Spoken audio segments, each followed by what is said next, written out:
Assalamualaikum warahmatullahi wabarakatuh. Hai teman-teman semuanya, selamat datang kembali ya di channel Studio Horor.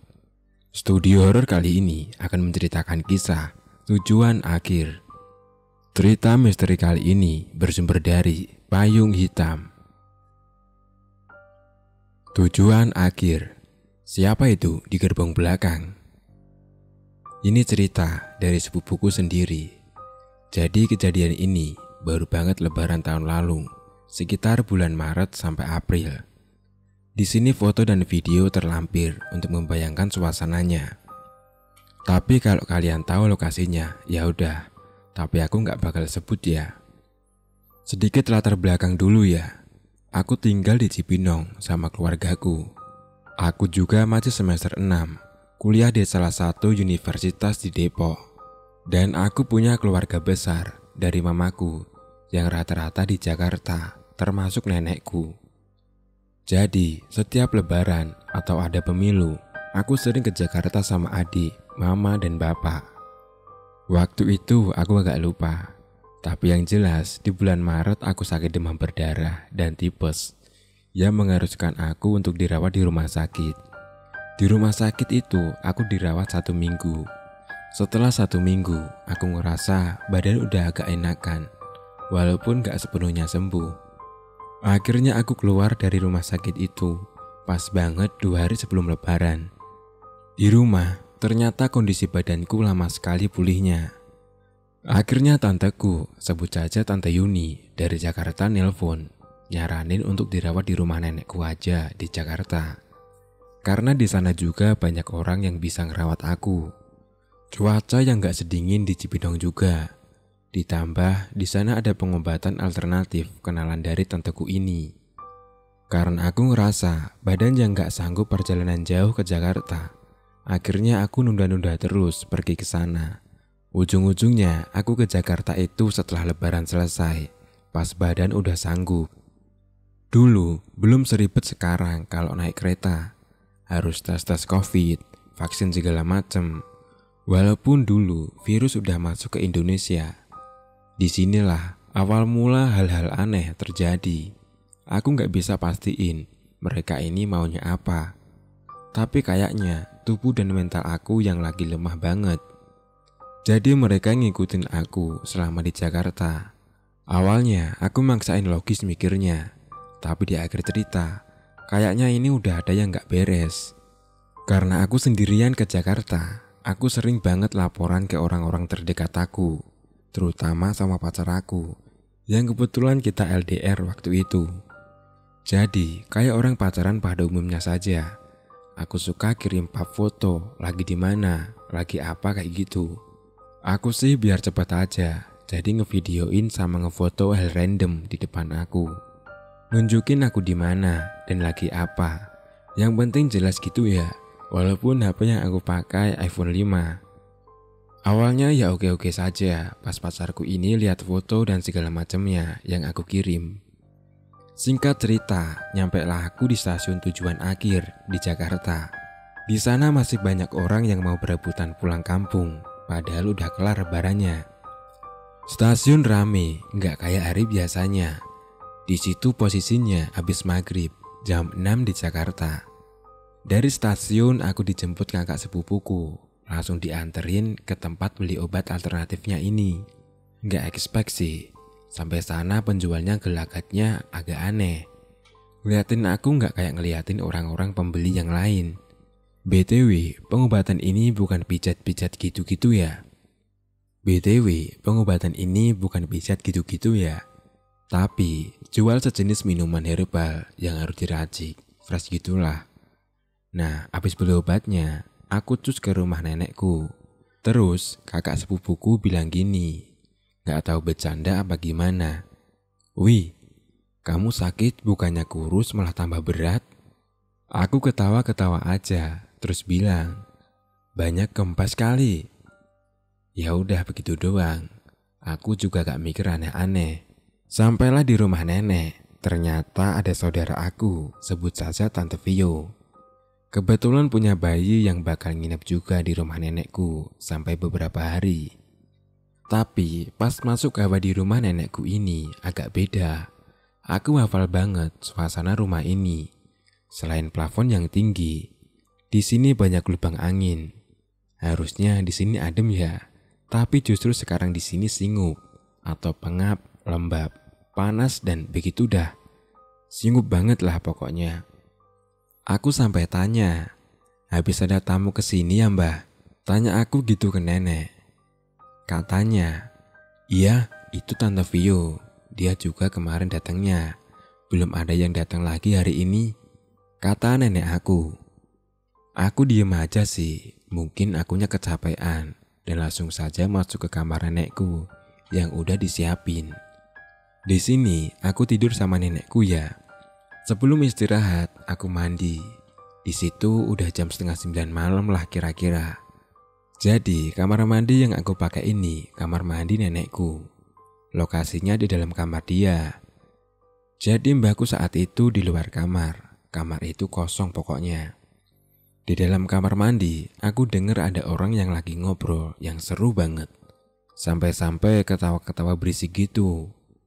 Awalnya aku seneng, ternyata ada keluarga yang datang lagi di pralebaran.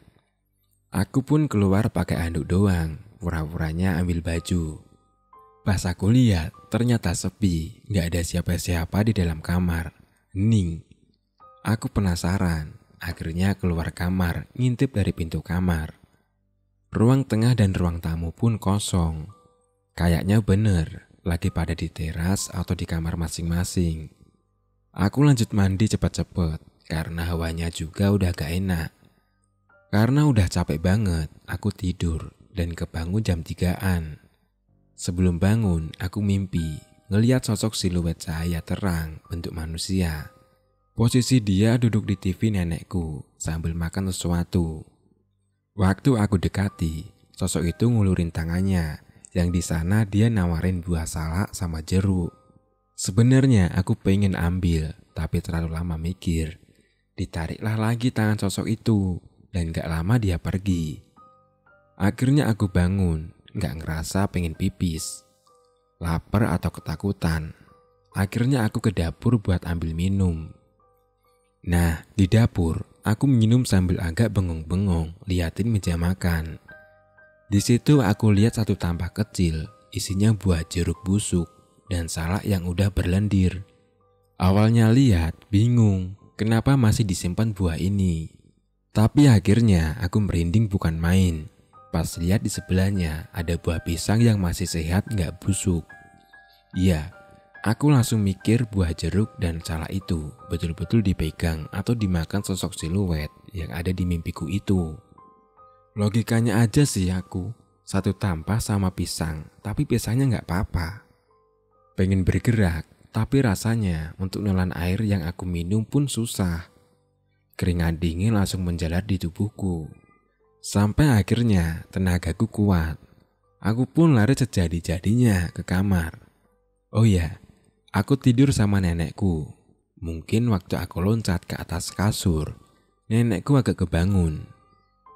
Sampai paginya nenekku tanya, "Kenapa semalam kamu?" Aku cuma pura-pura bingung aja biar gak bahas kejadian semalam. Aku jadi takut ke dapur, tapi akhirnya siang itu aku memberanikan diri ke dapur. Karena dorongan lapar, aku lihat seluruh meja makan. Jeruk dan salak semalam gak ada di tampah kecil itu. "Tante, jeruk sama salak semalam mana?" Tanya aku ke Tante Vio yang lagi siapin susu untuk anaknya. Sebelum Tante Vio jawab, harapanku Tante Vio ngejawab kayak gini. "Lah, sejak kapan ada salak sama jeruk di sini?" Atau seenggaknya, ya udah habis dimakan. Aku pun berharap kejadian semalam cuma halusinasi saja. Tapi dibuang tadi sama nenek kan busuk. Jawab Tante Vio dengan santai. Makin fix pikiran jelekku kalau yang semalam itu betulan terjadi dan kayaknya bukan mimpi biasa. Dari situ badanku mulai gak enak lagi. Mungkin karena syok yang bertubi-tubi. Dan semalam aku mandi pakai air dingin. Belum selesai panik, aku cek HP yang maksudnya mau berkabar dengan pacarku. Di sana aku lihat dia beberapa kali chat.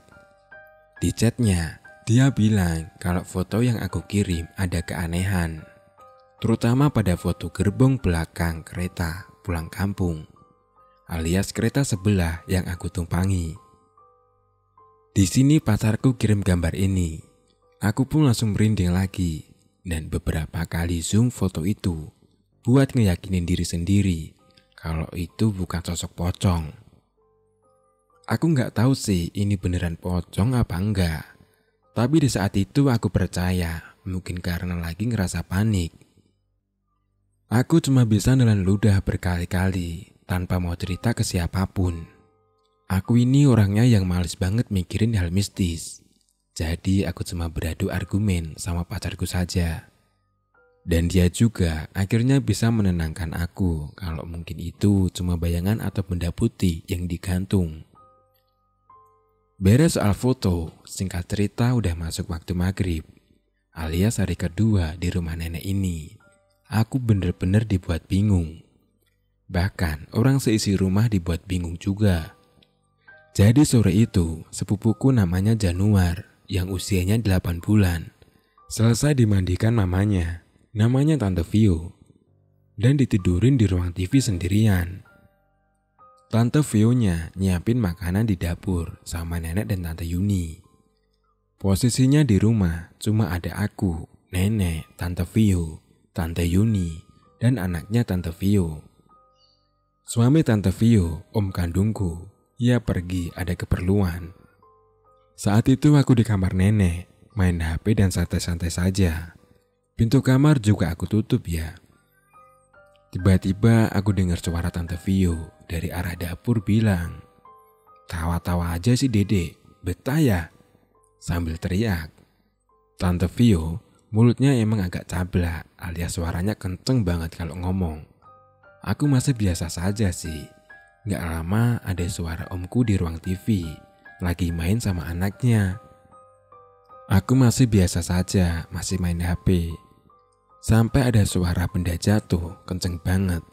Disusul suara anak Tante Vio nangis. Aku cepat-cepat keluar dari kamar, langsung ke ruang TV. Aku ngeliat di situ Tante Vio yang langsung gendong anaknya. Dan Tante Yuni yang sesumbar bilang, "Gimana sih ini Ilham?" Nama omku. "Masih untung gak kena kepala." Sambil memungut botol sirup setengah pecah yang entah dari mana sumbernya. Aku masih keheranan dan ngeliat sekeliling ruangan, berusaha mikir logis dari mana botol itu jatuh. Posisi sepupuku ini jauh dari meja, bahkan lemari. Gak mungkin dong botol sirup sampai ada di situ kalau bukan dibawa sama manusia. Di situ entah keluargaku gak ada yang ngeh atau sadar dari mana itu botol. Atau memang udah tahu ini gak beres, tapi pada diam-diam saja. Aku pun milih untuk diam saja. Akhirnya sepupuku udah agak tenang, aku baliklah ke kamar, dan tanteku balik juga ke dapur. Gak lama dari situ, aku dengar suara motor. Ya, itu omku. Aku yang langsung connect ke kejadian tadi, langsung lari ke teras, dan nyerbu omku dengan pertanyaan. "Ini baru pulang, gak lihat ini kehujanan, di Jaktim hujan. Ngapain udah pulang terus pergi lagi? Om bener-bener baru pulang nih," kata omku. Aku dan omku akhirnya masuk ke rumah. Omku masih mengenakan jas hujan, pergi ke dapur untuk ke kamar mandi, ngelepas jasnya. Waktu masuk ke dapur, aku bisa jelas banget lihat muka heran dari tante-tanteku dan nenekku. "Ham, kamu baru sampai," kata Tante Yuni. "Iya, dari tadi di Jaktim hujan. Ternyata sampai sini kering. Kenapa sih?"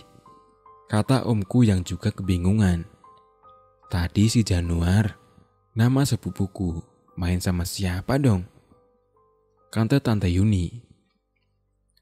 "Tadi jelas banget loh aku di kamar dengar suara om lo lagi main sama Januar," kataku yang langsung diiyakan Tante Vio juga.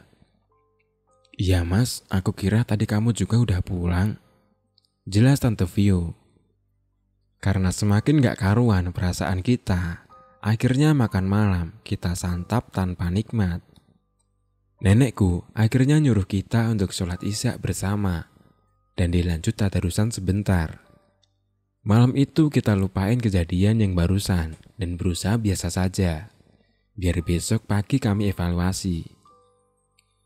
Aku cerita akhirnya kejadian ini ke pacarku. Aku punya firasat, ini ada sangkut pautnya dengan foto dan sosok yang ada di mimpiku kemarin malam. Tapi segalanya dibantah sama pacarku ini kalau itu bersangkutan. Tanpa alasan yang logis juga, tapi aku paham.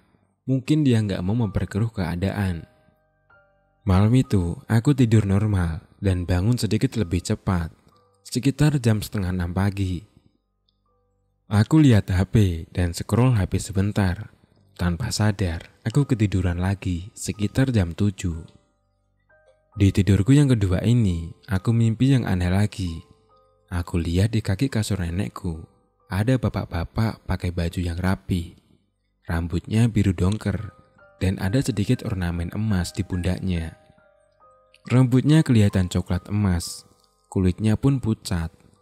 Aku pun bingung siapa orang ini.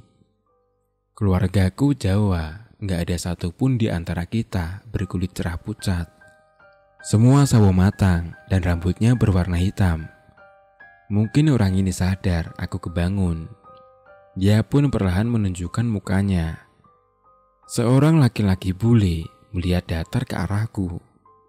Aku takut, tapi nggak bisa menggerakkan badanku sedikit pun. Tapi aku lihat dari gerakan bibirnya, seolah dia mau bicara. Dan dia bicara, tapi gak kedengeran ngomong apa. Lama dia diam, natap aku tanpa makna. Mataku juga seolah-olah dipaksa untuk memandang wajahnya yang dingin. Waktu badanku bisa digerakkan, aku pun bangun. Kagetnya, ini udah 10:30 siang. Terasa waktu mimpi tadi cepet banget. Tapi ternyata aku udah tidur lagi 4 jam. Aku pun cepat-cepat bangun dan bantu-bantu nenekku beraktivitas. Ya aku juga gak enak lah, udah nginep tapi kerjaannya cuma tidur. Di tidurku yang panjang ini berasa kayak masih capek. Apa ini aku betul-betul belum pulih ya? Tapi bener-bener lemes dan badan pada linung. Aku yang sok kuat ini akhirnya cerita ke nenekku. Setelah cerita sampai akhir, nenekku cuma ketawa dan menepuk pundakku beberapa kali. Dia pun nyuruh aku untuk sholat zuhur atau waktu sholat siang hari jam 12-an. Aku nurut aja. Selesai sholat, nenekku kembali nenangin aku supaya jangan terlalu dipikirin. Jangan takut sama jin atau semacamnya. Itu hal biasa katanya. Aku agak gak puas sama jawaban nenekku. Sorenya di hari itu, aku beli lagi minuman obat alternatif itu. Sorenya di hari itu, aku beli lagi minuman obat alternatif itu. Kemarin aku beli minumannya 45.000, tapi ini jadi 55.000. Aku pun bilang sama penjualnya, gak kelebihan ya pak? Apa naik ya harganya? Kata aku agak bingung dan kesal. Mbak, ini minumannya udah saya kasih beberapa rempah tambahan. Nanti setelah minum, ibadah ya. Zikir dan ngaji. Kalau bisa, nanti minta temani sama orang-orang sekitar. Jangan pernah sendirian ya. Kata penjualnya sambil terus meminta maaf. Aku jadi agak gak enak. Sebetulnya, kenapa harus ditambah rempah dan gak boleh sendirian? Aku pun tanya lagi dengan penjualnya, kenapa? Kata penjual minuman ini, Mbak fisiknya lemah, begitu juga dengan batinnya. Jadi, mungkin Mbak habis pergi jauh, ada yang ikut. Tapi Mbak masih selalu sadar dan gak kesurupan. Karena Mbak punya penjaga yang mungkin gak begitu kuat, tapi mampu melindungi. Jelas penjual itu. Aku yang masih gak paham, tapi antrian di belakang masih banyak. Ya udah deh, aku kasih uangnya dan pulang ke rumah nenek. Sampai di rumah aku minum yang tadi aku beli. Aku sholat dan zikir. Aku pun mengikuti perintah penjual tadi. Aku ngerasa agak enakan mulai sore itu sampai besoknya. Tapi ternyata gangguan gak berhenti sampai di hari terakhir sebelum aku pulang. Aku pulang karena bener-bener udah gak tahan dan kesel banget harus berhadapan sama hal mistis. Baru juga sembuh, harus ada urusan lain lagi. Jadi, malam sebelum aku pulang, aku melihat ada banyak sekali kecoa, kayak hama karena banyak banget, yang ngumpul di bawah kolong kursi ruang TV. BTW, kursinya tuh kayak kursi makan yang tinggi dan ada busa di dudukannya. Aku yang geli banget, disitu langsung teriak manggil omku untuk basmi kecoaknya. Omku pun sempat kesel karena mungkin di antara kami ada yang buang sampah makan sembarangan. Tapi gak ada satupun yang mengaku. Sudah bersih, beberapa jam kemudian di kolong bangku itu ada lagi kecoa yang mengerubung. Karena kesal, kita sepakat gak ada yang boleh duduk di kursi itu, supaya kecoa gak balik lagi. Udah dipasang kapur baru juga. Nah, sampai tengah malam, aku dengar Tante Yuni teriak. Kita semua serempak keluar kamar, ngeliat ke arah ruang TV. Bener aja, Tante Yuni ngeliat, di situ kecoaknya balik lagi. Bahkan kabur barusnya seolah gak mempan ngusir kecoa itu. Kita rame-rame di ruang TV bertanya-tanya sama kejadian beberapa hari ini yang aneh. Sampai omku bilang, nih ada bekas dudukan, pasti ada yang suka buang sampah di kolong kursi nih. Kata omku kesal. Ya kamu lihat sendirilah Ham, tadi kan kamu keluar serempak. Aku juga baru lewat mau ke kamar mandi. Aku gak duduk di sini. Kata Tante Yuni. Kita semua diam. Aku cuma mandangin lekukan di busa kursi itu, seperti bekas diduduki seseorang. Karena sudah capek, seharian kami beraktivitas. Selesai bersihin kursi itu, kita semua tidur. Pagi harinya, omku bengong di depan kursi itu. Beberapa kali memegang bagian busanya. Terus aku tanya, kenapa om? Rusak? Ini busa, kalau dipencet balik kok. Tapi ini kenapa ya? Lekukan dudukannya masih awet dari semalam. Kata omku dengan polosnya. Aku langsung siap-siap mengemas baju dan pulang malam itu juga ke Cibinong dengan adikku. Sebelum pulang, omku nyaranin hal yang sama untuk terus berdoa dan zikir. Dan selalu ditemani, kecuali waktu tidur. Omku juga bilang, waktu aku pingsan dan dibopong ke kamar, Tante Vio yang lagi gendong Januar ikut menyaksikan. Januar di situ nangis kejer banget, sambil nunjuk-nunjuk ke arah kursi itu. Omku pun berasumsi ada sesuatu yang duduk di atas kursi itu, entah apa. Akhirnya karena kesal, omku membuangnya. Entah di mana kursi itu sekarang. Dan omku nelpon adikku satu-satunya ini untuk jemput aku saja. Aku pokoknya harus pulang dijemput, gak boleh sendirian naik kereta. Oh ya, setelah itu beberapa bulan kemudian nenekku berani cerita soal apa yang terjadi sama aku. Nenekku bilang hal yang sama dengan tukang minuman herbal yang aku beli. Katanya aku diikuti sama sosok penghuni yang ada di stasiun tujuan akhir itu. Stasiun ini ada dari zaman Belanda. Bangunannya masih dilestarikan, bahkan bunkernya pun masih dijaga dan dirawat. Bunker ini pun ternyata panjangnya sampai ke daerah Kota Tua. Jadi, pintu masuk bunker ini ya ada di stasiun ini dan di stasiun yang ada di Kota Tua.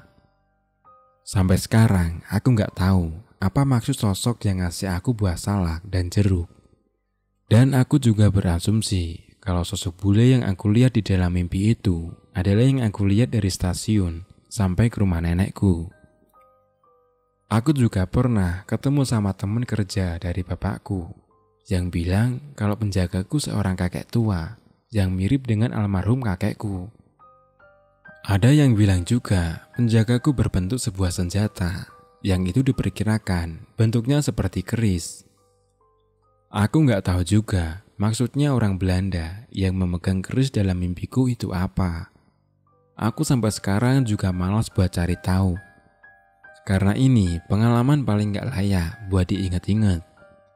Ya udah, di cerita ini aku ceritain untuk sekedar jadi memori dan pembelajaran. Supaya kalau lagi sakit, mending didampingi kemanapun kalian pergi. Berdoa dimanapun kalian berada. Itu aja sih dari sepupuku. Bakal ada update mungkin untuk kedepannya. Aku bakal terus update apakah ada cerita yang horor dari sisi anggota keluarga yang lain yang ada di thread ini. Atau ada kebenaran yang belum ditulis. Dan cerita pun selesai. Wassalamualaikum warahmatullahi wabarakatuh.